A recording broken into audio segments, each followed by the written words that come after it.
Through the bitter fjord mists, a weathered longship cuts the waves like a blade through flesh. At its helm stands Bjorn Bloodmark, last of the cursed berserker line, his chest bearing the ancient rune that marks him for darkness. The old warrior has slain hundreds, yet today's discovery freezes his battle-hardened heart, a blood-soaked skiff bearing a silent infant. On the child's tiny chest, the same cursed mark glows with ancestral power. Ancient law demands he end this bloodline, but something deeper than duty stays his blade. As storm clouds gather and ravens circle overhead, Bjorn makes a choice that will shake the 9 worlds. What terrible fate binds these 2 souls across the threads of destiny? Before we jump back in, tell us where you're tuning in from, and if this story touches you, make sure you're subscribed, because tomorrow I've saved something extra special for you. The weight of the battle axe felt different in Bjorn's calloused hands as he lifted the wailing bundle from the blood-stained skiff. 20 winters had passed since he'd last held anything so fragile, and the memory of that day still haunted his dreams.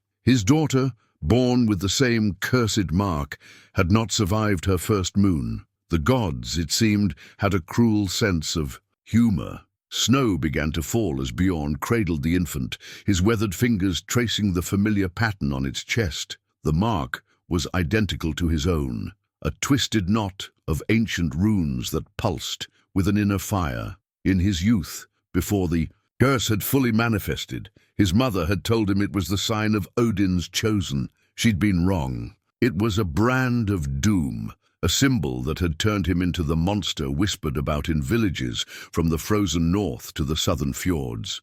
The axe at his belt had earned him many names over the decades: Bjorn Bloodmark, the Midnight Reaper, Terror of the Western Shores. Each title marked another village razed, another clan decimated when the battle rage took him. The berserker curse flowed through his veins like poison, turning every conflict into a massacre. It had taken him years to learn control, to channel the fury into something approaching wisdom. Now, in his 5th decade, he had finally found a measure of peace in his self-imposed exile. Yet here was this child, marked by the same curse, delivered to him by fate or the gods' cruel machinations. The infant's eyes opened, storm-grey, like the winter sea, and fixed upon Bjorn's face with an intensity that made his breath catch. No fear showed in that gaze, only a quiet recognition that stirred something long buried in the warrior's chest. Bjorn's fingers tightened around the shaft of his axe, its iron head reflecting the wan light of the overcast sky. Ancient law was clear about such marks. They were a taint that must be cleansed from the bloodlines. His own father had tried to cleanse him of it, leaving scars that still burned in the cold. But as he raised the weapon, the child reached up, with tiny fingers, and touched the silvered beard at his chin. The gesture transported him back through the years, to another small hand reaching for him in trust. His daughter, moments before the fever took her. He had been powerless then, watching as the mark burned her from within. The healers said it was the gods' mercy, sparing her the fury that would have consumed her later. Bjorn had never forgiven them for such words. The axe lowered slowly as ravens gathered on the nearby rocks, their black eyes watching the tableau with ancient wisdom. These were Odin's birds, perhaps, come to witness whatever choice he made.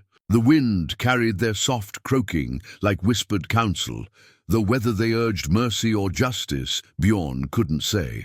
He studied the skiff more carefully now. Its construction was familiar, northern craftsmanship, but with details he'd never seen before. Runes had been carved along its gunnels, half obscured by dried blood. Not protection runes, as he'd first thought, but something older. His mother, before the curse took her mind, had taught him to read the ancient markings. These spoke of binding, of destiny, of paths woven together by the Norns themselves. The child stirred in his arms, making small sounds that weren't quite cries.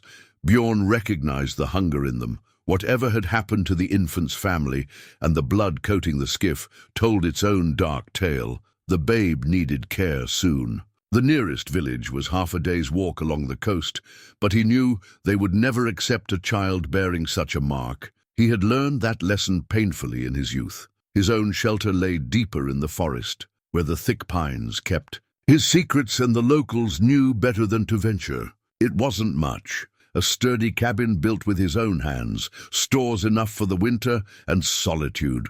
Always solitude. Until now. As if sensing his thoughts, the infant's tiny fingers curled around one of his own, the grip surprisingly strong. The touch sent a jolt through Bjorn's arm, and he felt the curse mark on his chest warm in response. The child's mark glowed briefly too, casting a faint blue light that illuminated the falling snow. "So," Bjorn spoke, his deep voice rough from disuse, "the gods send me another marked one, but to save or to slay?" He looked up at the ravens, but they offered no answer. The birds took wing suddenly, circling once before flying north. In their wake, the clouds grew darker, and Bjorn could smell a storm approaching. He made his decision as the first thunder rolled across the fjord.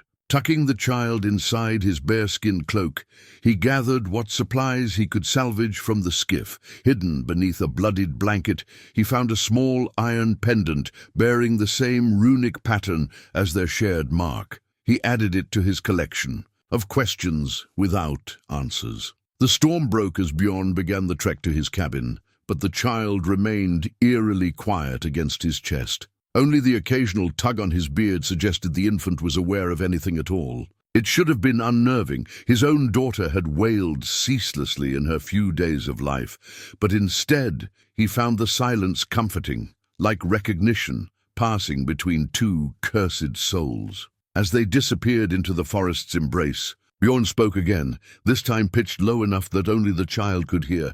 "I name you Sigrid, little one, after my daughter who never had the chance to grow strong. Perhaps the gods sent you so I could make different choices this time." The name felt right on his tongue, though whether the child was boy or girl, he had yet to check. It didn't matter. Sigrid was a name of victory, of fate overcome. If they survived what was surely coming, the child would need such a name. The curse mark on his chest throbbed as if in warning, but for the first time in decades, Bjorn welcomed the sensation. Let it serve as a reminder of paths not taken, of choices that could reshape destiny. He had been running from this mark all his life. Perhaps it was time to understand it instead. 3 days passed in Bjorn's forest sanctuary before the ravens returned. They appeared at dawn, perched on the great pine outside his cabin window, their feathers gleaming like polished obsidian. The child, Sigrid, noticed them first, tiny hands reaching toward the glass as the birds tilted their heads in mirror-perfect unison. Bjorn had seen enough omens in his life to recognize divine messengers. These were no common forest ravens. Their eyes held too much intelligence, their movements too deliberate. As he watched them watching Sigrid, he found himself reciting the old prayers, words his mother had taught him before the curse took her mind. Prayers to Odin, to Frigga, to any god who might explain why this child had been delivered to him. The cabin's main room had changed in 3 days. Dried herbs hung from the rafters, remedies for infant ailments that he'd gathered from half-remembered lessons. A makeshift cradle, carved from a hollow log, sat near the hearth. The battle axe that had taken countless lives now served as a mounting point for a mobile of wooden figures, bears, wolves, and ships that danced in the fire's warmth. When Bjorn approached the window, one raven spread its wings, revealing a strange marking under its feathers. A runic stone lay half-buried in the morning frost beneath their perch. The warrior's curse mark throbbed in recognition, moving with the quiet grace that had served him in countless battles.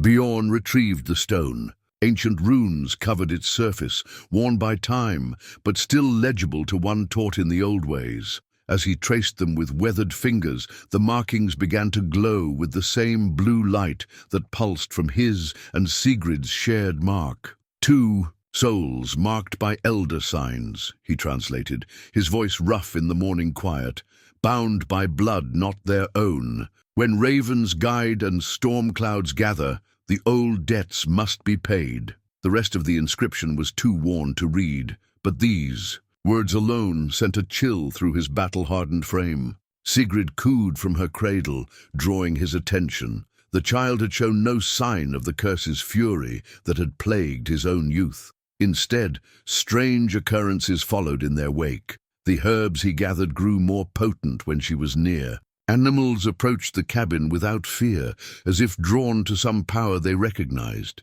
Even the perpetual storm clouds that had haunted his exile seemed to part when she smiled. A pounding at his door broke the morning's contemplation.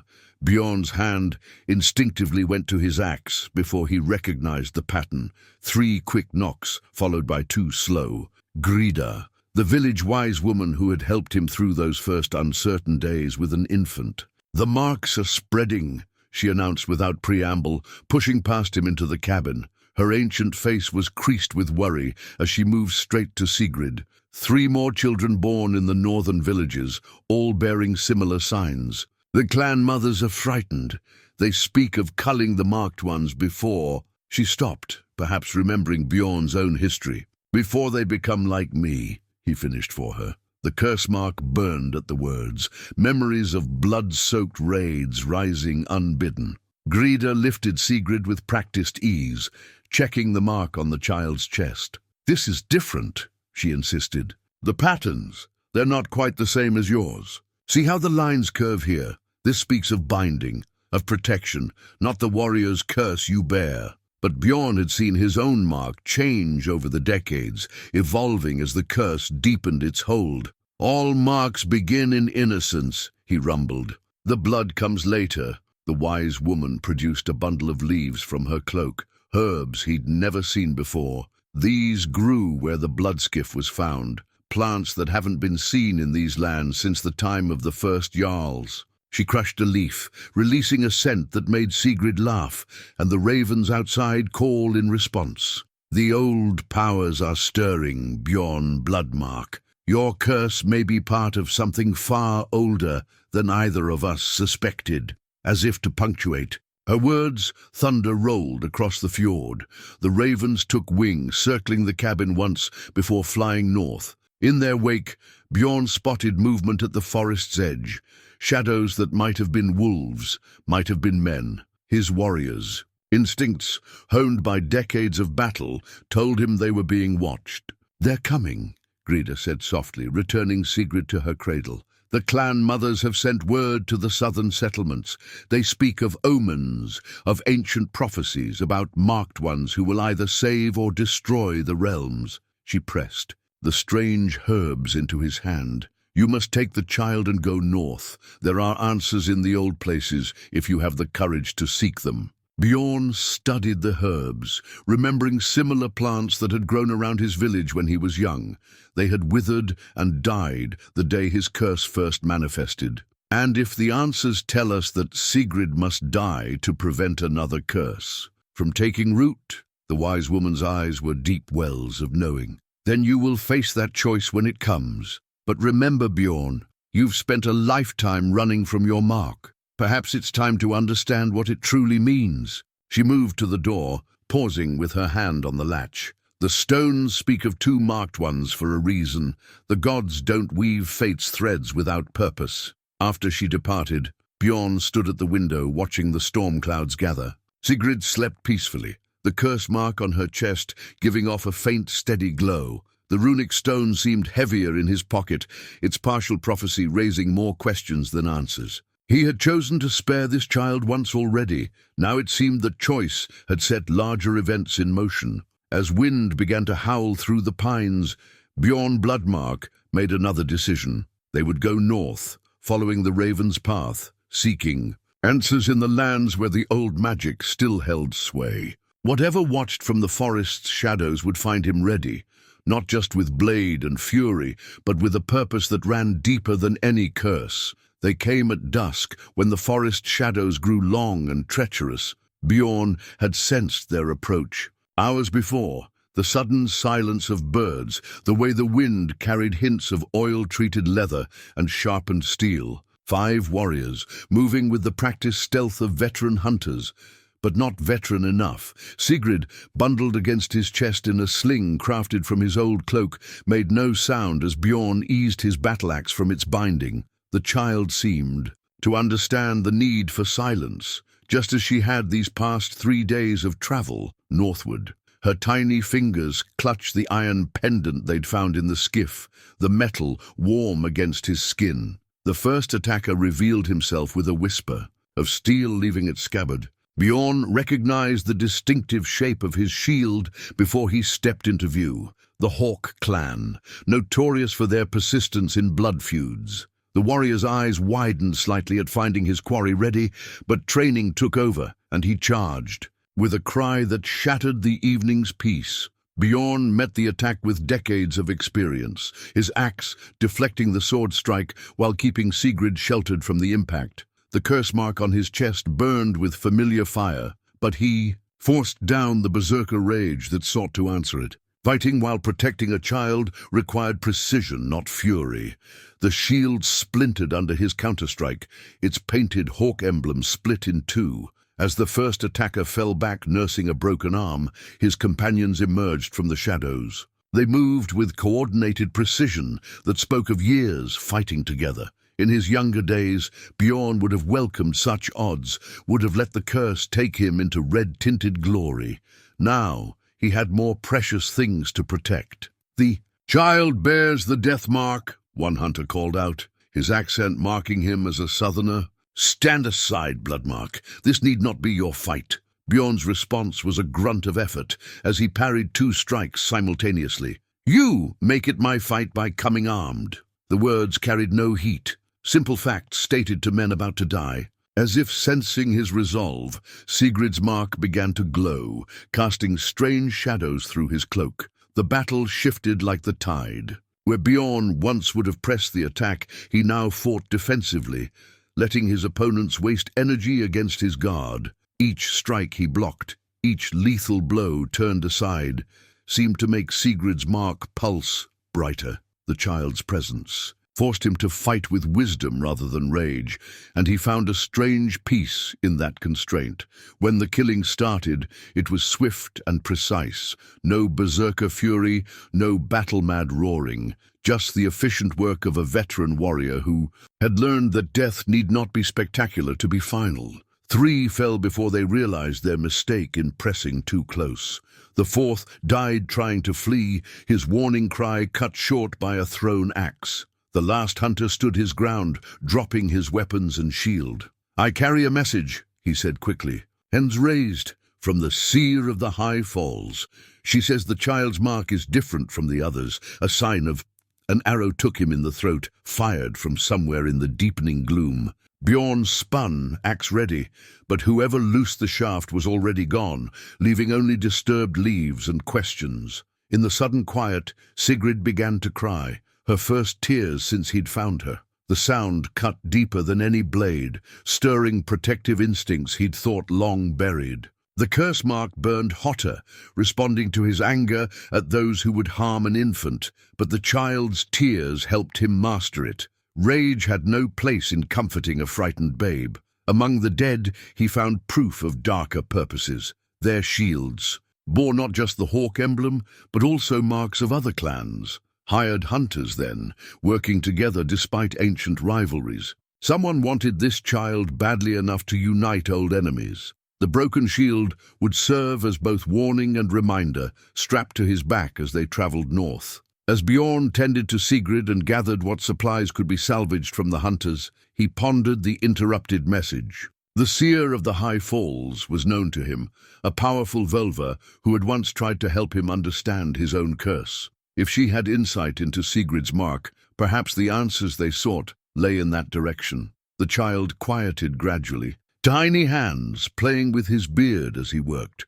Such trust after violence should have felt wrong, yet somehow it strengthened his resolve. Whatever fate the gods had woven for them, he would meet it with both wisdom and steel. With the broken shield secured and Sigrid safely nestled against him, Bjorn resumed their northward journey. The ravens appeared again, leading them deeper into lands where ancient powers still held sway. Behind them, storm clouds gathered over the battlefield, washing away the blood of those who had thought to separate guardian from ward. The mountain shrine emerged from the storm like a memory of older days, stone walls dark with age carved, pillars bearing the faces of forgotten gods. Bjorn recognized the signs of sanctuary.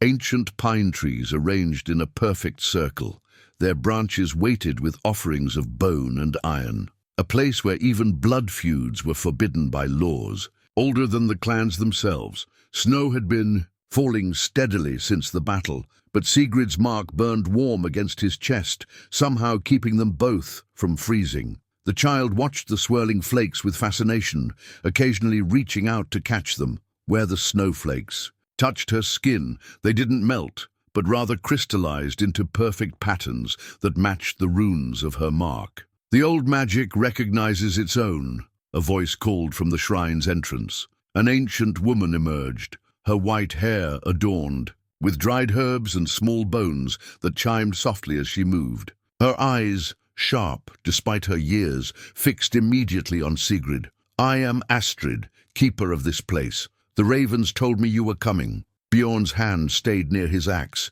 Too many years of treachery to trust easily, but Sigrid made a sound of delight at the sight of the old woman. The shrine keeper carried a bundle of herbs that seemed to glow faintly in the growing darkness. Plants he recognized from his mother's teachings, wirewort for healing, shield moss for protection, and rarer things that had no names in the common tongue. "She bears the mark differently," Astrid said, reaching out to touch Sigrid's forehead, with fingers stained green from herbs. "Your curse burns with Odin's fury, warrior, but hers sings with Frigga's wisdom. See how the snow obeys her? How the very air bends to shelter her." The old woman's eyes grew distant. "Not all marks are curses, Bjorn Bloodmark. Some are gifts, if we have the wisdom to understand them." Inside the shrine, ancient tapestries depicted scenes from the gods. Wars, Odin hanging from Yggdrasil, Thor battling the world serpent, and stranger images that Bjorn didn't recognize. One showed a child with a glowing mark being presented to the gods, though the threads were too faded to make out the ending of that tale. Astrid brewed tea from her herbs, the steam carrying visions of summer meadows, despite the winter storm outside. "The marks are returning because the old powers are stirring," she explained, watching Sigrid play with a piece of shield moss. "What was sealed away is breaking free. The gods seek champions for the battles to come." She fixed Bjorn with a knowing look. "Perhaps your curse was never meant to be born alone." The herb bundle she pressed into his hands carried power he could feel, a tingling sensation that made his mark pulse in recognition. "These will help control the fury," she said. "But more importantly, they will help you see the truth of your connection to the child. Blood calls to blood, even across the centuries." Thunder shook the shrine's foundations, and Sigrid began to cry. But these weren't tears of fear. Where they fell on the stone floor, tiny flowers burst into bloom, defying both season and nature. Astrid's breath caught at the sight. "She doesn't just bear the mark," the old woman whispered. "She transforms it, changes its nature." She gripped Bjorn's arm with surprising strength. "Keep her safe, Bloodmark. There are those who would use such power for their own ends. The High Falls will show you more, but be wary. Not all who claim to serve the old powers remember their true purpose." As if in answer, the storm intensified, snow turning to stinging ice. But around the shrine, around Sigrid, the air remained calm. The child had fallen asleep, one hand clutching the glowing herbs, the other reaching for Bjorn's beard, even in slumber. They would rest here tonight, protected by ancient laws and older magics. Tomorrow would bring its own battles, but for now, watching Sigrid sleep peacefully amid blooming flowers in midwinter, Bjorn allowed himself to consider Astrid's words. Perhaps not all marks were curses. Perhaps some were guides, leading them toward a destiny even the gods couldn't fully foresee. Dawn found them climbing ancient steps carved into the mountainside, Sigrid secured tightly against Bjorn's chest. Each step bore runes that glowed faintly as they passed, responding to their shared marks. The sacred herbs from Astrid hung at his belt, their presence somehow dampening the constant burn of his curse while strengthening Sigrid's strange abilities. Where yesterday's snow had fallen, tiny flowers now bloomed in their footsteps. The archive chamber of the mountain shrine lay deeper than Bjorn expected, its walls lined with shelves of wood and stone. Ancient scrolls and tablets filled every surface, their edges worn smooth by generations of seekers' hands. Astrid moved among them with practiced ease, muttering names and dates in languages Bjorn only half recognized. "Here," she said finally, pulling forth a scroll case carved with symbols that matched their marks. This was sealed by the first voleur before the great winters came. They saw this day coming, though I doubt they understood what they witnessed. Her gnarled fingers trembled slightly as she opened the case. The scroll within was preserved better than its age suggested,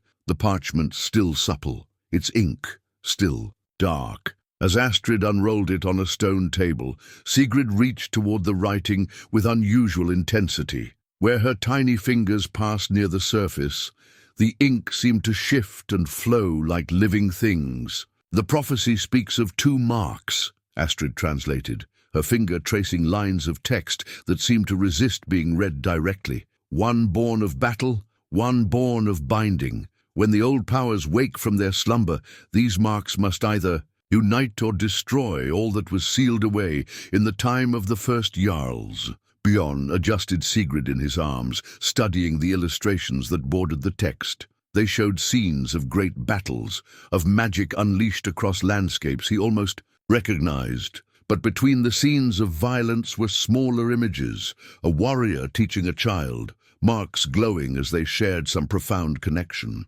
"Your curse, Bjorn Bloodmark, was never meant to exist alone," Astrid continued. "The berserker fury was part of a greater magic, a weapon forged by the gods themselves, but weapons need wisdom to guide them." She gestured to Sigrid, who had fallen unusually quiet, her eyes fixed on the ancient writing. "This child bears the mark of that wisdom. Together, you carry 2 halves of power that hasn't been whole since the gods walked among us." The scroll's next section showed a familiar scene, a blood-soaked boat bearing a marked child across storm-tossed waters. Bjorn's hand went to the iron pendant they'd found with Sigrid, its patterns suddenly making more sense. "The child was sent to me deliberately," he said, the realization settling like a weight in his chest. "By those who remember the old ways," Astrid confirmed. "They've waited generations for marks like yours to appear together, but they're not the only ones who watched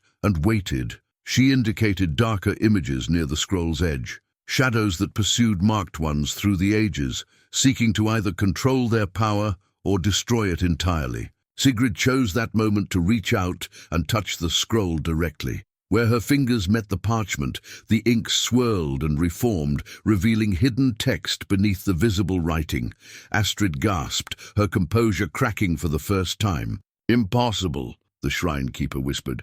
"This is the true prophecy, hidden within the known text. For centuries we thought we had the whole of it, but—" She bent closer, reading passages that seemed to write themselves beneath Sigrid's touch. "The marks are not curse and cure," she translated slowly, "but shield and sword, meant to be wielded together. When battle fury and binding wisdom join, what was sundered may be restored. But beware," she paused, squinting at text that seemed to resist being read. "Beware the blood price of reunion. Power calls to power across the ages, and what was sealed away remembers its own." Thunder shook the archive chamber, though the sky outside remained clear.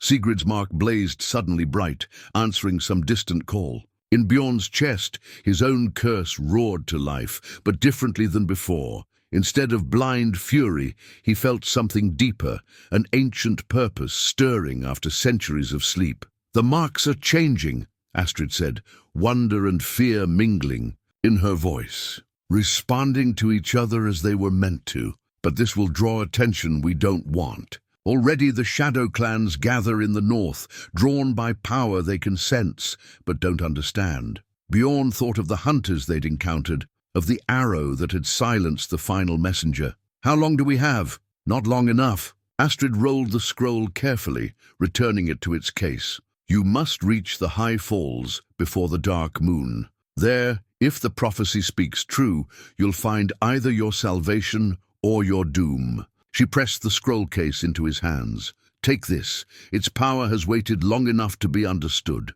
As if emphasizing her words, Sigrid's tiny fingers curled around the scroll case, and for a moment both their marks pulsed in perfect rhythm. In that heartbeat of synchronicity, Bjorn felt something he'd never experienced in all his years of battle. Hope, not just for survival, but for understanding what his curse had always meant to be. They left the archive chamber as the first rays of sun reached its entrance. Behind them, the hidden words in the scroll continued to shift and change, recording new prophecies for futures yet to come. Ahead lay the path to the high falls, where ancient powers stirred in their long slumber, waiting to test what curse and blessing might become when finally united. The longship creaked beneath them as another wave crashed across its bow. Bjorn stood at the helm, one hand on the tiller, the other holding Sigrid close beneath his bearskin cloak. The child had proven to be an unusual sailor.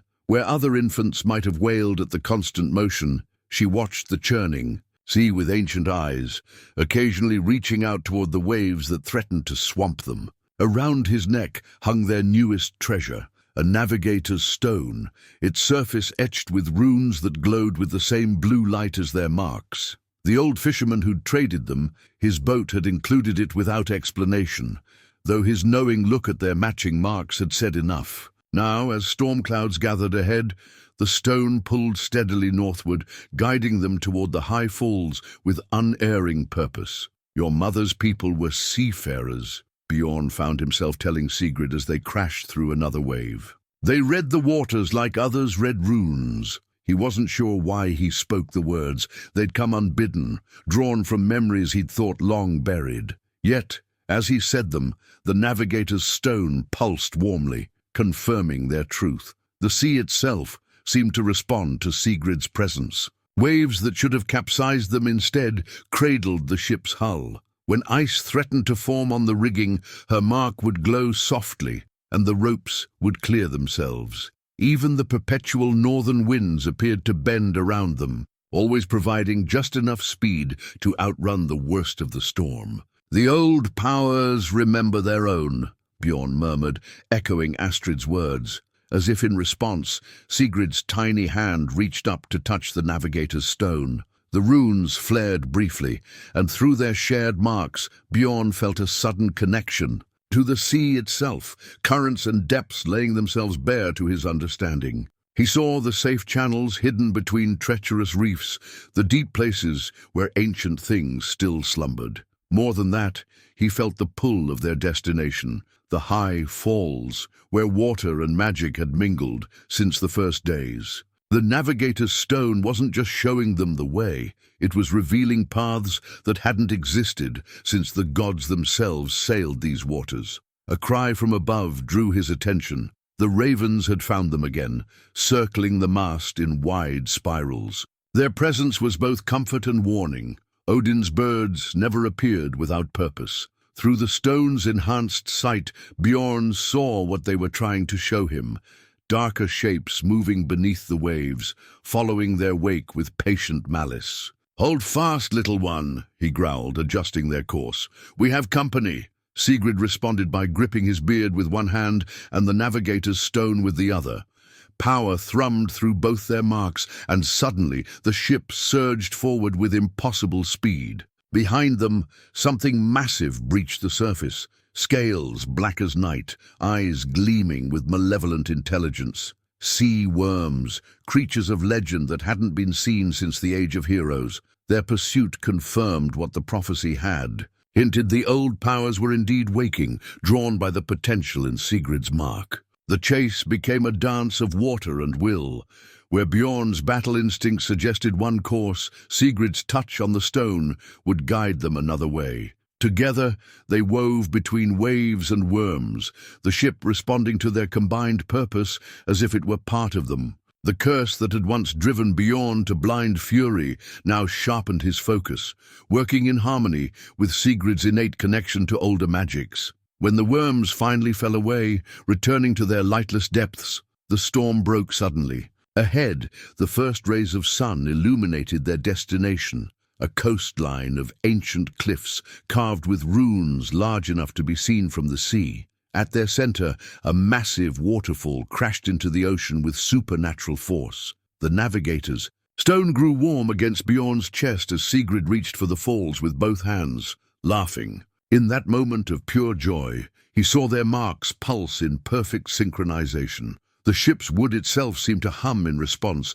carrying them forward on a tide of power older than the north winds. "The high falls," Bjorn said softly, feeling the weight of destiny in the words. "Where the first Jarls learned to bind the old powers." He looked down at Sigrid, seeing not just an infant, but a key to mysteries he'd spent his life trying to understand. "Ready to show me what these marks of ours can really do?" The child's answering smile carried more wisdom than any babe should possess. Above them, the ravens called out once more before flying toward the falls. Whatever awaited them there, salvation or doom as the prophecy promised, they would face it together, curse and blessing finally working as one. They emerged from the mist-like memories of ancient wars, warriors wrought from fog and shadow, their weapons gleaming with an inner light that spoke of powers long forgotten. Bjorn counted 6 as he drew his axe, though something told him these weren't beings that followed mortal numbers. The cursed blade at his hip hummed with dark recognition. They'd found it half buried in the stones near the high fall's base, its metal darker than night and covered in runes that matched their marks. Sigrid had reached for it instantly, and when her tiny fingers touched the hilt, both their marks had flared with unprecedented power. Now, as the mist warriors encircled them, that same blade seemed to whisper secrets. These were no common enemies to be fought with steel alone. These were guardians of the old ways, testing those who claimed connection to ancient powers. "Marked ones," the nearest warrior spoke, its voice like wind through ancient graves. "You bring weapons to sacred ground." The being's armor shifted like smoke, revealing glimpses of the void within. "The blade you carry was sealed here for a reason." Bjorn adjusted his stance, keeping Sigrid close while readying both axe and cursed blade. "We bring what the falls revealed to us," he answered, feeling power pulse through both their marks. The child recognized its purpose. The mist warriors moved with liquid grace, their weapons leaving trails of ghostly light. "The old powers stir," another spoke, its helm crafted from shadow and memory. "But are you worthy to wake them?" As one, they raised their spectral blades. "Show us what your marks truly mean." They attacked with supernatural speed, their weapons passing through normal defenses as if they were air. But where the cursed blade met their ghost steel, reality itself seemed to shudder. Bjorn's mark burned with familiar battle fury, yet Sigrid's presence changed its nature. Instead of blind rage, he felt ancient purpose flowing through him. The child raised her tiny hands as 2 warriors struck from opposite sides. Her mark blazed, and suddenly Bjorn could see the patterns in their movement, the sacred forms that had been old when the gods were young. His body responded with knowledge he'd never learned, the cursed blade singing as it wove through forms that felt like remembered dreams. "The marks remember," the lead warrior observed as Bjorn parried 3 strikes simultaneously. But memory alone is not enough. Their attacks intensified, pushing him back toward the thundering falls. "Show us understanding, not just power." Sigrid chose that moment to laugh, a pure sound that cut through battle noise and rushing water.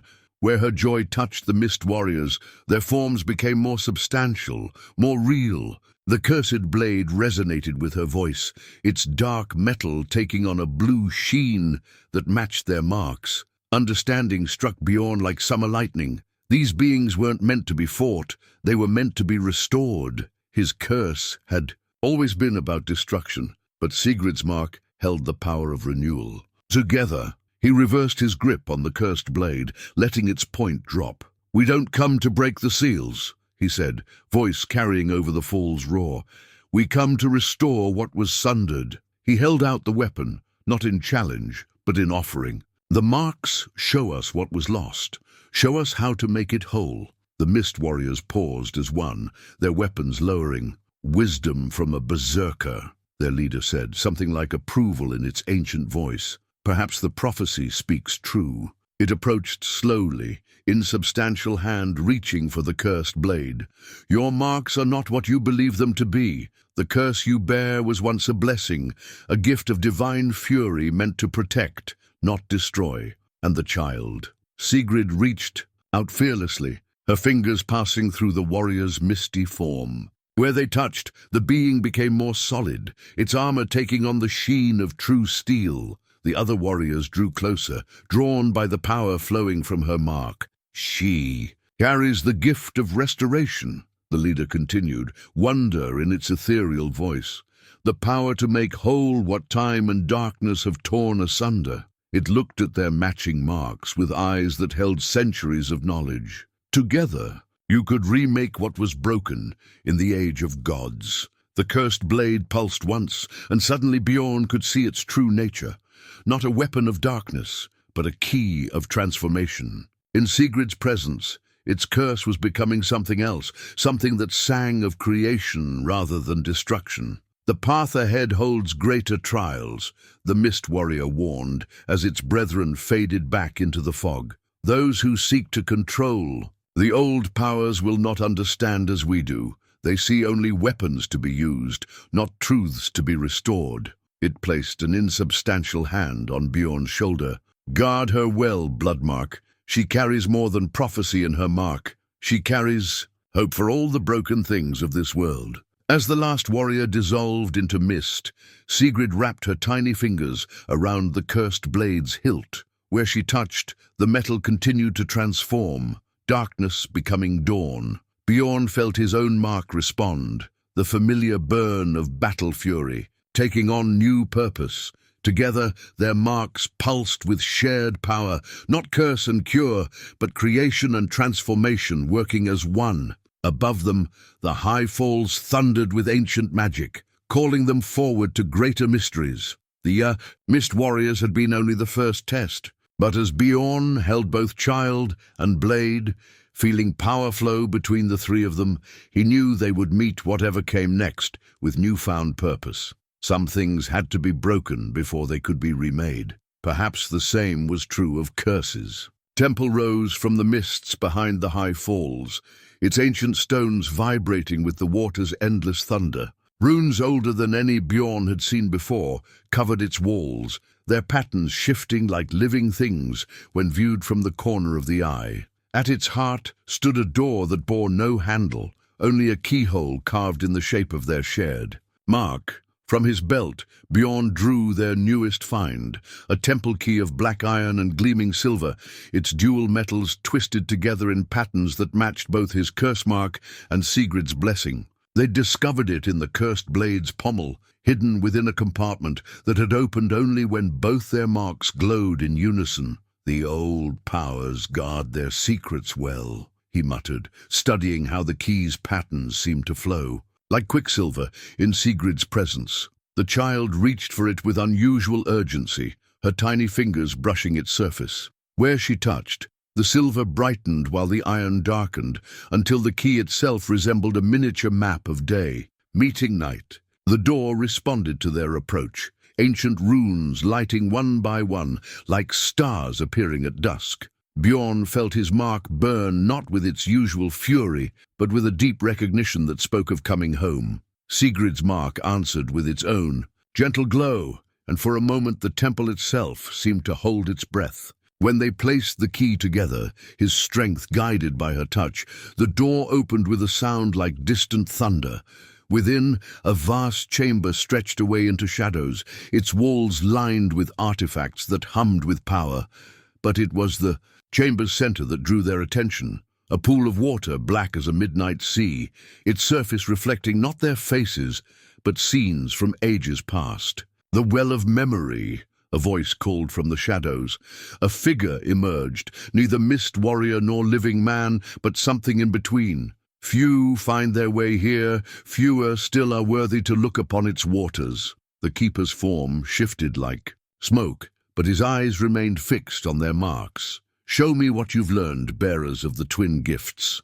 Bjorn drew the cursed blade, transformed now by Sigrid's touch into something neither dark nor light, but balanced between. The keeper nodded in approval. You begin to understand. The marks were never meant to be separated. Curse and blessing, destruction and creation, two halves of power that cannot exist properly alone. The keeper gestured to the pool. Look, and see what was forgotten. Sigrid leaned forward in Bjorn's arms, her reflection in the black water becoming something more. Images formed in the depths. Ancient warriors bearing marks like his own, fighting not with mindless fury, but with divine purpose. Alongside them stood others marked like Sigrid, their power not just healing but transforming, making whole what was broken. The berserker rage was meant to protect, not destroy, the keeper explained. And the blessing of restoration was meant to guide that power, not simply heal its wounds. Together, they maintained the balance that kept the old powers in check. His form solidified slightly as he approached the pool. But fear and ambition drove them apart. Those who sought control rather than understanding separated what was meant to be unified. The waters shifted again, showing the consequences. Wars fought with unbalanced power, curses torn from blessings, until both became something lesser than their true nature. But through it all, a prophecy remained, that one day, two marks would find each other again, restoration and protection joining to remake what was sundered. The marks chose you both, the keeper said softly, not by chance, but by recognition of what could be restored. He turned to face them fully, his form becoming almost solid. But knowing truth is not enough. You must choose to accept it, knowing the price such power demands. Sigrid's small hand touched the pool's surface, sending ripples through centuries of memory. Where her fingers met the water, both their marks pulsed with shared purpose. Bjorn felt ancient knowledge flow through him, not just of battle, but of protection's deeper meaning. The curse's fire still burned, but now it illuminated, rather than consumed. The keeper nodded once more, reaching for something hidden in the shadows. You are ready for the next step, but remember, what was broken cannot be restored without cost.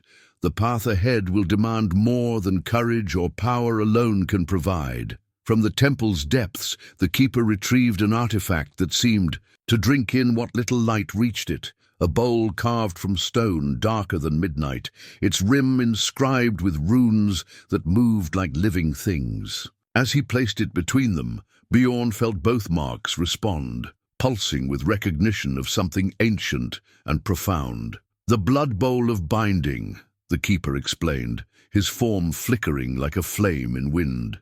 Through it, the first marked. One shared their powers, joining curse and blessing into something greater than either alone. His ethereal fingers traced patterns in the air that matched their marks. But such unity comes with a price.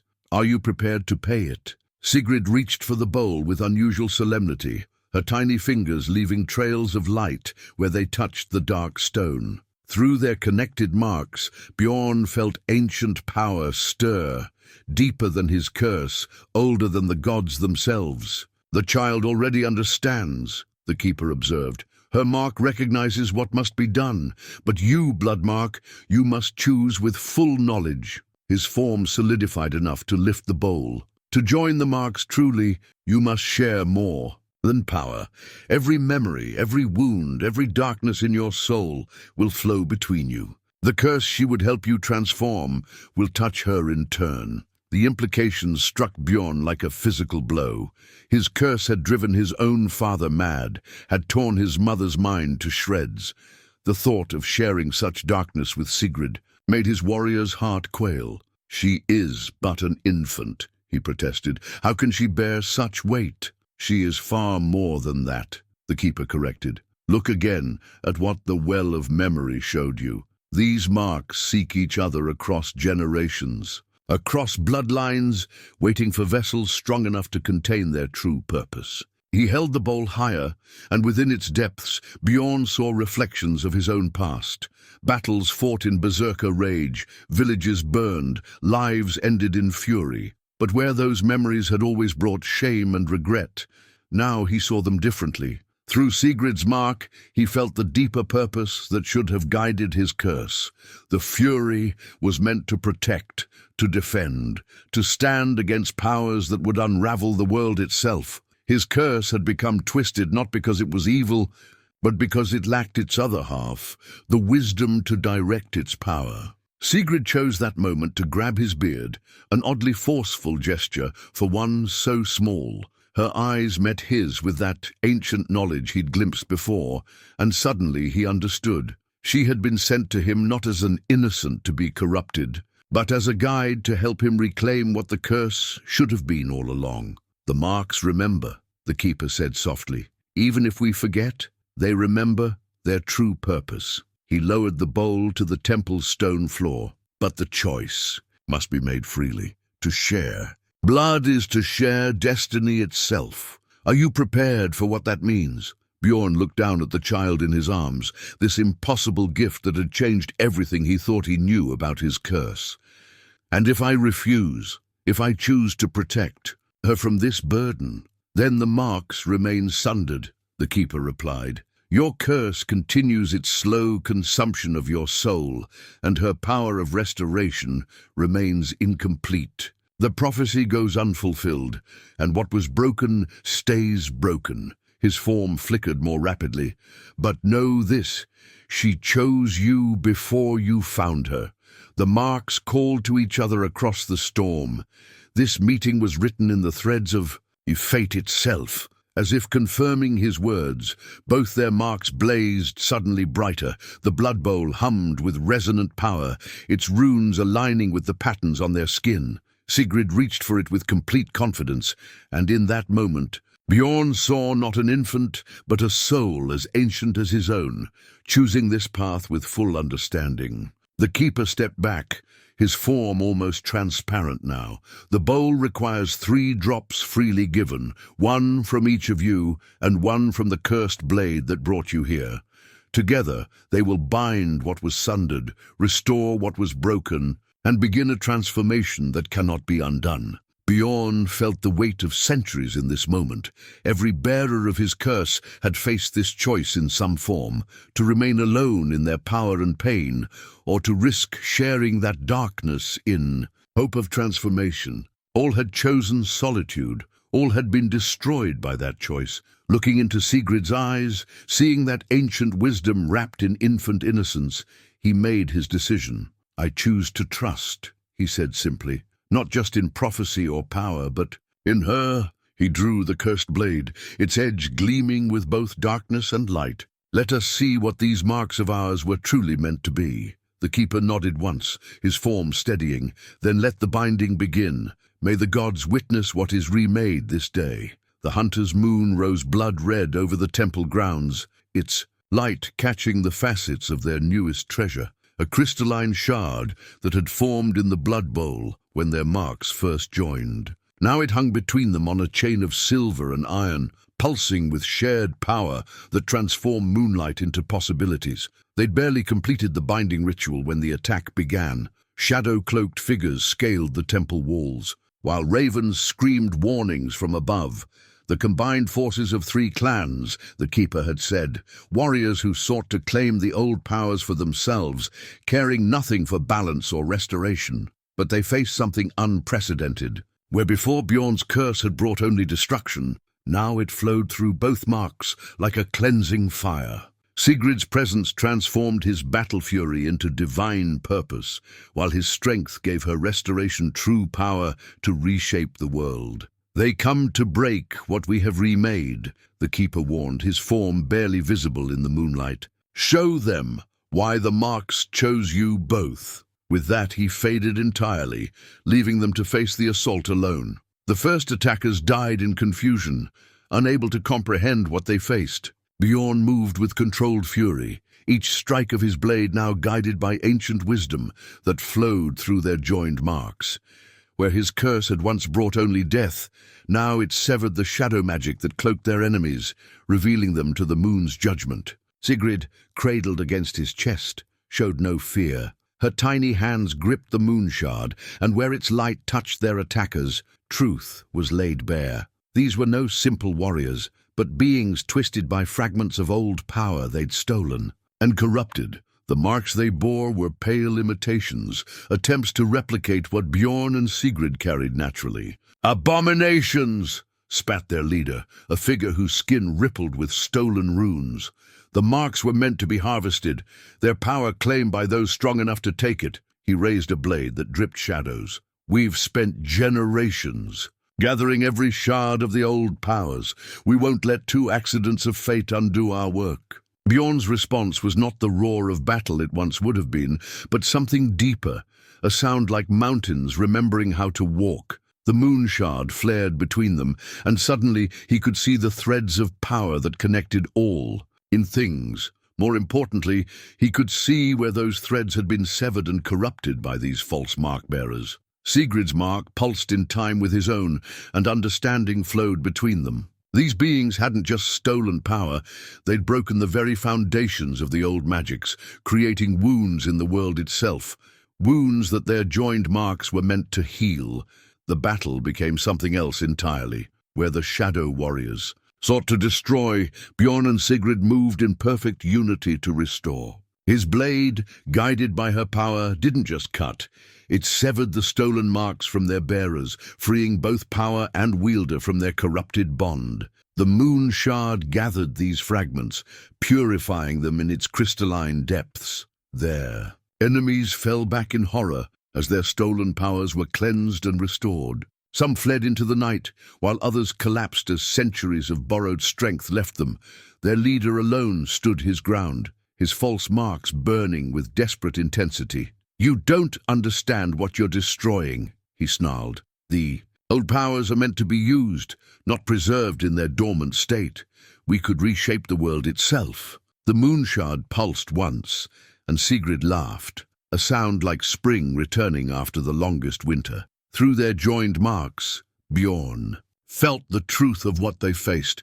This being had forgotten the most fundamental law of power. That which is stolen can never truly be controlled. Together, they raised the shard toward their final opponent. Power flowed through their marks, not as curse and blessing now, but as twin aspects of restoration. The leader's stolen marks began to unravel, each thread of power returning to its proper place in the world's weave. His scream of denial cut off as the last corruption left him, leaving only a mortal man standing. In moonlight, as silence returned to the temple grounds, Bjorn felt Sigrid's tiny fingers trace the mark on his chest. Where once he'd felt only the curses burning, now he sensed deeper currents, the power to protect, to restore, to maintain the balance that kept the world whole. The moon shard had become both witness and tool of their transformed purpose. The ravens descended from their watching places, gathering around them in a circle of black feathers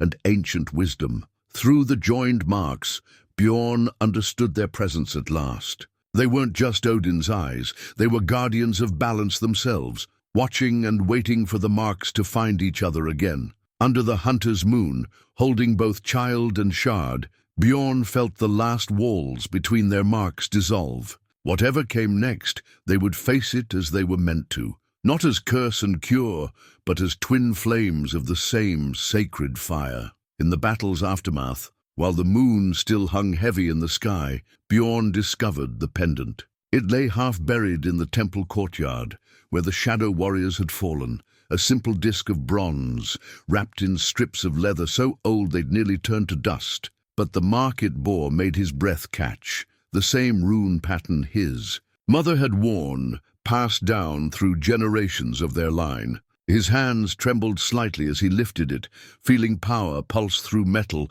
that remembered his bloodline. Sigrid reached for it immediately, her tiny fingers brushing its surface. Where she touched, years of tarnish fell away, revealing inscriptions that spoke of things his mother had tried to tell him before the curse took her mind. "Your daughter's name was more than memorial," the keeper's voice whispered from the shadows. "The marks remember what blood forgets." His ethereal form materialized just enough to gesture at the pendant. "Look deeper, now that you can truly see." Through their joined marks, the pendant's truth revealed itself. Images flowed like water. His mother, young and strong, bearing a mark that was neither curse nor blessing, but something in between. She had known the old ways, had tried to prepare him for what the mark could become, but fear and fury had blinded him to her teachings. She wasn't driven mad by your curse, the keeper continued softly. She was trying to hold both aspects of the power herself, waiting for the other mark to appear. It burned her from within, but she held on long enough to give you what protection she could. Sigrid made a small sound, half laugh and half song, and suddenly Bjorn could see more. His daughter, the first Sigrid, had borne both marks at birth, a possibility his mother had foreseen, but such power had been too much for an infant to contain alone. She had died not from weakness, but from an overabundance of strength that had no anchor. The marks seek balance, the keeper explained. Your mother knew this. She tried to guide your curse toward its true purpose, but without its other half. He gestured to Sigrid, who was now glowing softly in the moonlight. The power needs two vessels, two hearts, two purposes united. The pendant warmed in Bjorn's hand as memories continued to surface. His mother's lessons had never been about controlling the curse, but about preparing him for this moment. The fury he'd inherited was meant to protect something greater than himself, just as Sigrid's power of restoration needed strength to guide it. She walks with us still, the keeper said, indicating how the pendant's glow matched their marks. All those who bore the marks remain in some way, their wisdom waiting to be reclaimed. His form solidified slightly. Your daughter's sacrifice was not in vain.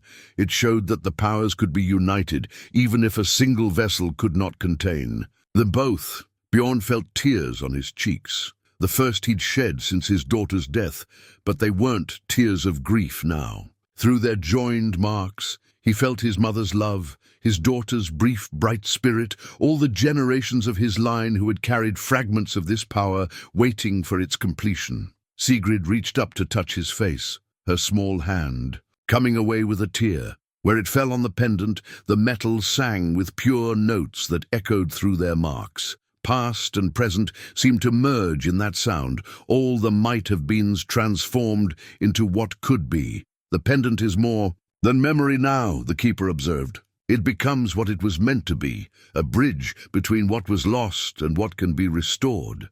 His voice carried both warning and promise.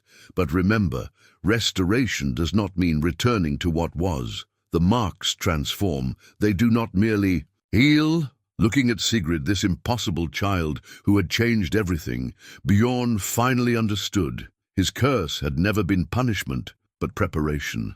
Every battle, every loss, every moment of fury had shaped him into someone who could protect this new beginning, just as every life in his bloodline had helped prepare the way for these marks to find each other again. The pendant settled against his chest beside the moon shard, two artifacts of transformation working in harmony. Through their joined marks, he felt Sigrid's quiet joy at these revelations. She had known somehow, had always known. Now, at last, he understood not just the power they shared, but the responsibility that came with it. His mother's voice seemed to whisper from the pendant. The marks remember. Blood calls to blood. What was sundered can be restored. Not to what it was, but to what it always should have been. The storm crystal emerged from the heart of the high. Falls itself, called forth by their combined powers as thunder shook the ancient stones. It hung suspended in the air between them, a shard of pure force that caught and amplified the energy flowing through their marks. Within its faceted depths, Bjorn could see gathering storms that had nothing to do with weather. They come. The keeper's voice echoed through the temple halls. The old powers wake fully now, drawn by what you have restored. Some seek to aid, others to destroy, but all will test what you have become. His ethereal form gestured to the crystal. This will help you see them clearly. Through the crystal's lens, the world transformed. Bjorn saw layers of reality his curse had only let him glimpse before. The threads of power that bound all things, the ancient forces stirring in their long slumber. More importantly, he saw what approached, beings of storm and shadow, fragments of divinity that had been sealed away when the marks were first sundered. Sigrid reached for the crystal with unusual urgency, her tiny fingers trailing light through the air. Where she touched, the visions became clearer. These weren't just random powers awakening, but pieces of a greater whole that had been deliberately broken. The marks they bore were keys to a lock forged by the gods themselves. The binding ritual was only the beginning, the keeper explained as thunder rolled closer.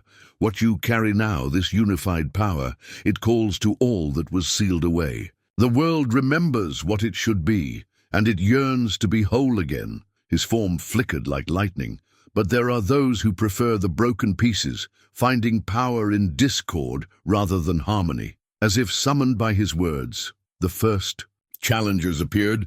They materialized from the storm itself. Warriors wreathed in lightning, skalds whose songs could shatter stone, Völur whose magic turned reality fluid. Each bore fragments of the old powers, corrupted by centuries of isolation. The storm crystal pulsed in warning as these beings encircled the temple. Through their joined marks, Bjorn felt Sigrid's calm assessment of the threat.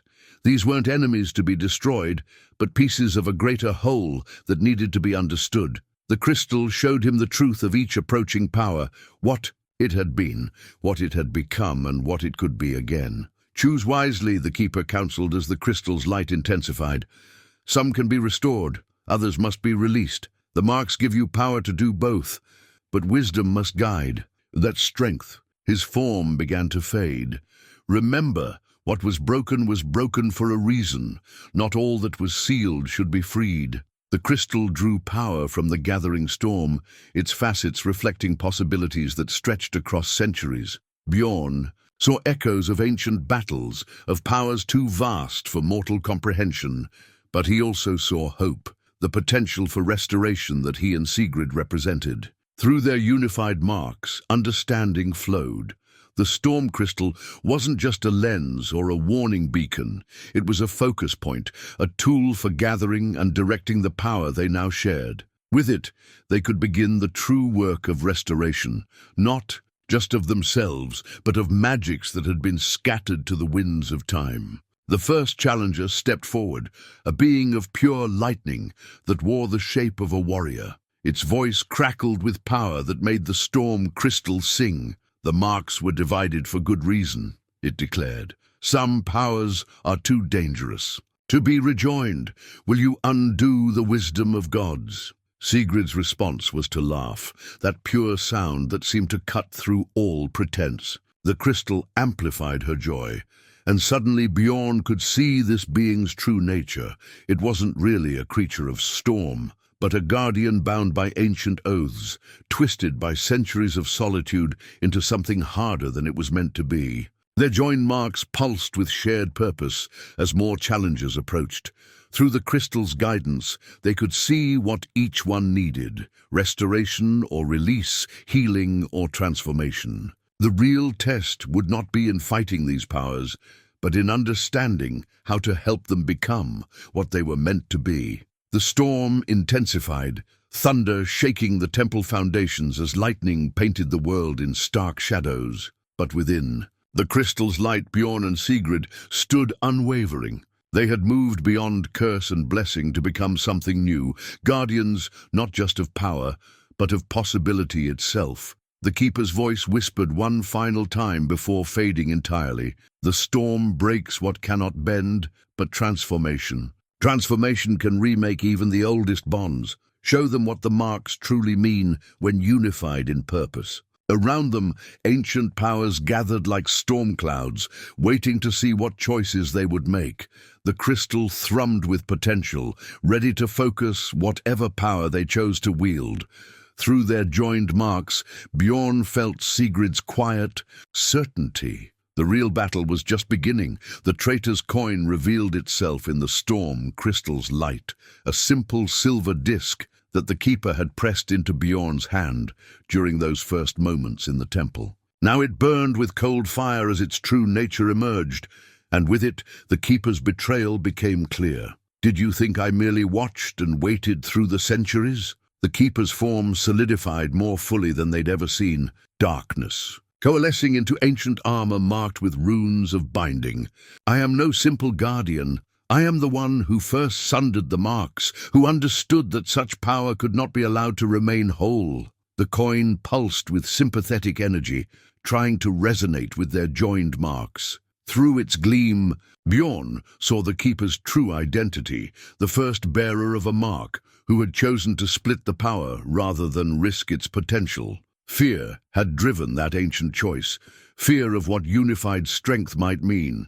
Sigrid's small hand reached for the coin, but Bjorn pulled her back. Through their connection, he felt her surprise, not at the keeper's betrayal, but at his protective instinct. The coin wasn't a threat to her, it was a key to understanding deeper truths. The marks were divided because they showed us too much. The keeper continued, moving with liquid grace across the temple floor. Restoration and protection joined as one. Such power lets mortals glimpse the minds of gods themselves. I could not allow it then. I cannot allow it now. His form rippled with barely contained power. The coin you hold was forged from the original sundering. Through it, I can separate what should never have been rejoined. But as the keeper reached for them, Sigrid did. Something unexpected. She grabbed the coin from Bjorn's grip and pressed it to her mark. Power surged through their connection, and suddenly they both saw the truth that the keeper had hidden for so long. The original sundering hadn't been about wisdom or protection. It had been about control. The keeper, this first bearer, had feared not the power itself, but the change it would bring. Unity meant transformation, and transformation meant letting go of the old ways he had guarded for so long. You don't understand, the keeper snarled, his form shifting between solid and shadow. I've watched over these powers since the gods themselves walked among us. I've seen what mortals do with unity, the chaos they create, the order they destroy. Better to keep the powers separate, controlled, predictable. The coin grew warm in Sigrid's grasp, its surface beginning to glow. With the same light as their marks, through their joined power, Bjorn felt ancient memories stir, not just his own bloodline's knowledge, but wisdom that had been sealed in the coin itself. The keeper hadn't just divided the marks, he'd trapped a piece of their true purpose within. This silver disc. You're right, Bjorn said softly, understanding flowing through him like spring melt. We don't understand. We can't understand, not fully. That's why the marks seek each other, not for mastery, but for growth. He covered Sigrid's tiny hand with his own, both of them holding the coin now. You've been guardian so long you've forgotten what these powers were meant to guard. The keeper's attack came without warning, a surge of ancient force meant to tear their marks apart. But where their powers had once been vulnerable to such sundering, now they flowed together like twin streams joining into a mighty river. The coin in their hands transformed from tool of division to focus of unity, drinking in the keeper's power and showing them its true purpose. He had been right about one thing. The marks did show them the minds of gods. Not to grant them divine power, but to help them understand divine purpose. Through the coin's silver surface, they glimpsed what the keeper had forgotten, that true guardianship meant fostering growth, not preventing change. You've guarded well, Sigrid's voice came, impossible in its adult wisdom from her infant form. But now it's time to let others guard in their own way. The coin pulsed once more, and the keeper's form began to shift. Not dissolving into shadow, but transforming into something that had been trapped in stasis for too long. As ancient power flowed through the coin and their unified marks, Bjorn understood that this, too, was part of restoration. Not just returning things to what they were, but helping them become what they needed to be. The keeper's betrayal wasn't an ending, but another beginning, another piece of the great transformation they had set in motion. The keeper's transformation left behind a single artifact, a mirror of black glass that seemed to absorb both light and shadow. Where the traitor's coin had shown them truth, this cursed mirror promised to reveal purpose. As Bjorn lifted it from the temple floor, both their marks responded with unprecedented power. "See what you have become," whispered echoes of the keepers. Voice, now freed from its ancient stasis. See what you might yet be. The mirror's surface rippled like disturbed water, and suddenly they were looking not at reflections, but possibilities. Bjorn saw himself as he might have been, consumed by the curse, lost to endless fury.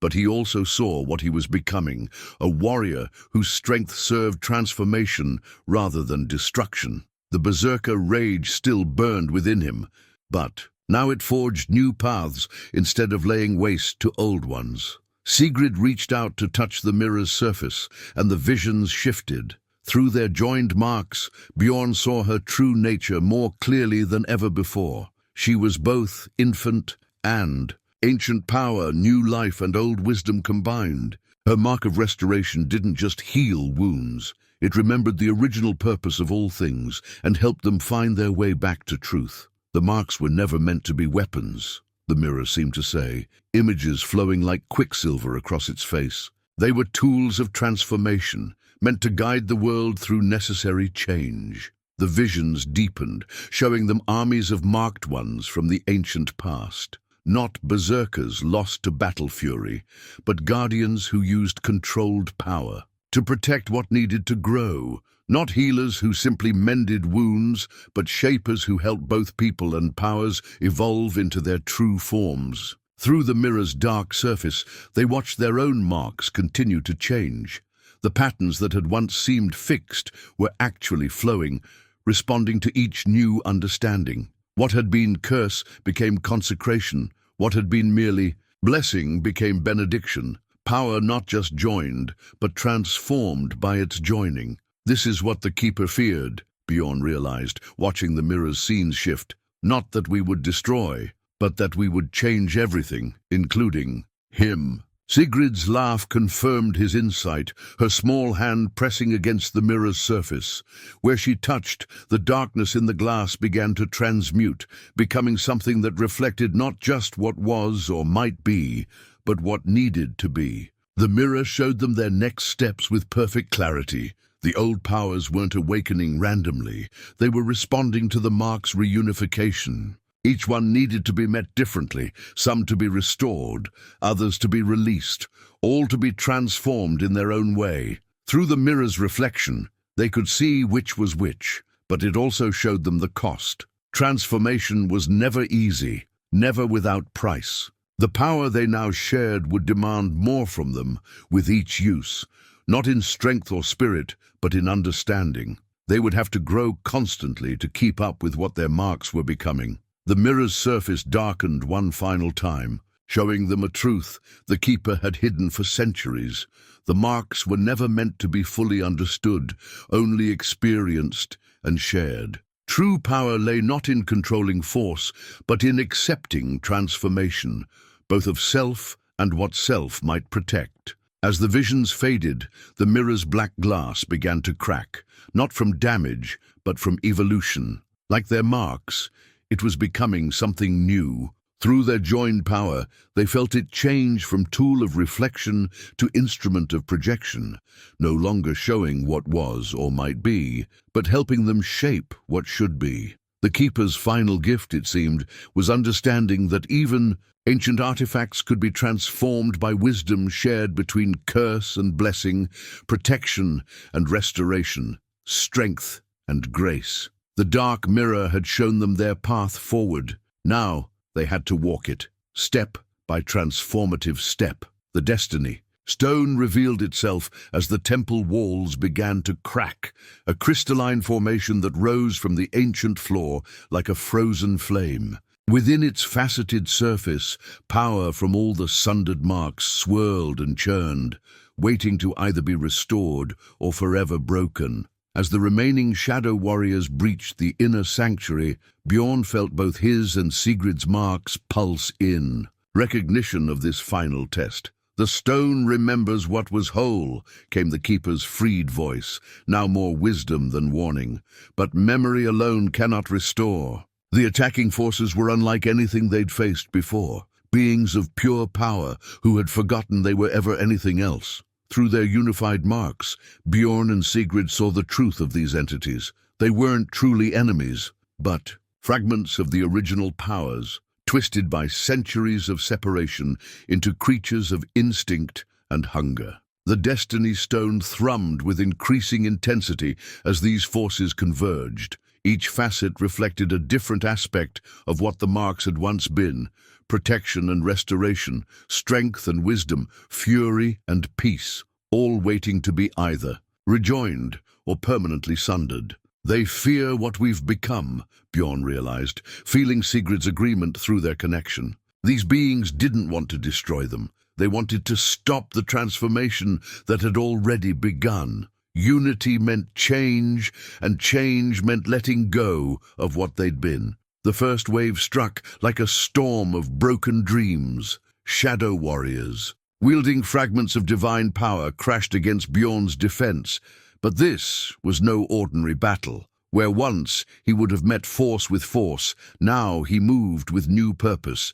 His mark burned not with fury, but with understanding. Each strike aimed not to destroy, but to awaken. Sigrid's power flowed through their joined marks, turning every defense into an opportunity for restoration. When shadow blades struck, they met not just strength, but transformation. The Destiny Stone amplified their unified power, showing each attacker a reflection of what they could become if they accepted change rather than fought it. "Remember," Bjorn called out, his voice carrying power that was both old and new. "Remember what you were before the sundering." The stone pulsed with each word, sending ripples of truth through the chamber. Some of the shadow warriors began to falter, ancient memories stirring beneath their corrupted forms. But others pressed their attack with increasing desperation.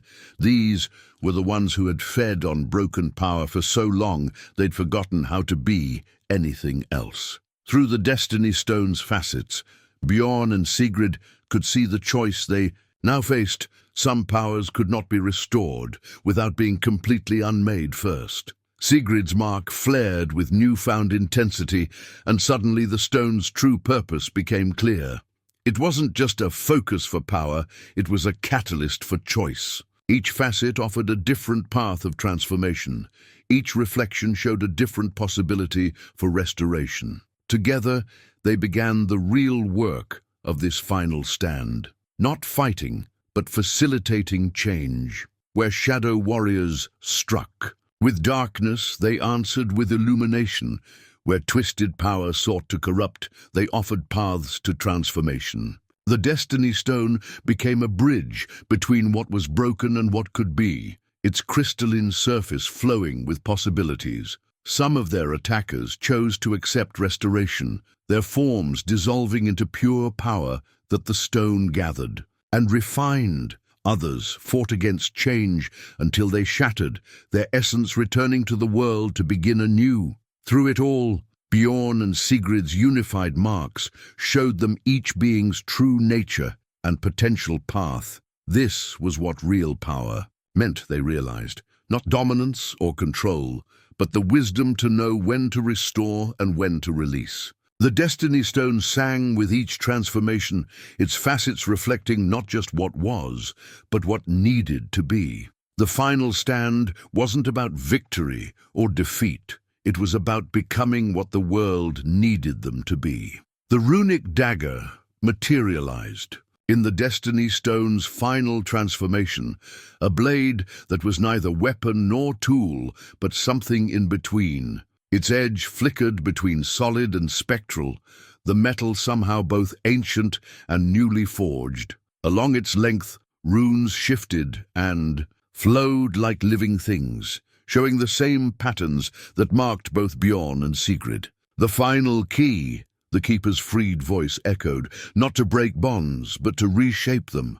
As the last of the shadow warriors either transformed or faded, Bjorn felt their joined marks pulse with recognition. This was what all their trials had led to, not an ending, but a remaking. The dagger wasn't meant to sever their connection, but to reforge it into something the world had never seen. Sigrid reached for the blade without fear, her tiny fingers wrapping around its hilt alongside Bjorn's larger hand. Through their unified power, they saw what needed to be done. The marks they bore weren't truly curse and blessing. They were two halves of a greater truth that had been waiting centuries to be understood. The dagger moved with both their wills, tracing patterns in the air that matched the flowing runes along its blade. Where it cut, reality itself seemed to shift, showing glimpses of what had been and what could be. Their marks began to change, not merging but transforming, becoming something that honored both their natures while transcending what either could be alone. Power flowed through the dagger like spring waters breaking winter's ice. What had been curse became consecration, its fury transformed into focused purpose. What had been blessing became benediction, its restoration deepened into true understanding. The marks themselves began to move, their patterns flowing into new forms that spoke of balance rather than division. When the transformation completed, the runic dagger dissolved into pure light that settled into their renewed marks. Bjorn felt decades of burden lift from his spirit, replaced by something both lighter and deeper. Beside him, Sigrid laughed with joy that carried echoes of ancient wisdom. They had not broken the curse, nor elevated the blessing. Instead, they had transformed both into what they were always meant to be, twin aspects of power that could reshape the world through understanding rather than force. The price of this transformation was eternal vigilance, but now they faced that duty together, marked not by destiny's wounds, but by wisdom's choice. In the first light of morning, the dawnstone emerged from the temple's transformed heart, a simple river rock that caught the sun's rays and turned them into possibilities. Its surface held no runes or marks, but rather reflected the world as it could be, now that curse and blessing had become something new. Bjorn stood at the temple's threshold, Sigrid secure in his arms, both their marks now glowing with steady purpose rather than fury or power. The stone in his palm showed them glimpses of their path ahead, other marked ones to find and guide, ancient powers to restore or release, and always the constant work of transformation. They were no longer cursed, berserker and blessed infant, but something the world hadn't seen since the gods walked among mortals, guardians of change itself. Their marks, now flowing patterns of light rather than rigid runes, spoke not of destiny imposed, but of wisdom chosen. The dawnstone caught one final ray of sunrise and dissolved into pure possibility, its purpose fulfilled. Behind them, the temple had become a place of transformation rather than hiding. Before them stretched a world ready to remember what it could be. Sigrid laughed, the sound carrying both infant joy and ancient knowing, and Bjorn found himself laughing with her. They had not ended the curse or fulfilled the blessing. They had transformed both into something far more valuable, the power to help the world become what it needed to be, one choice at a time.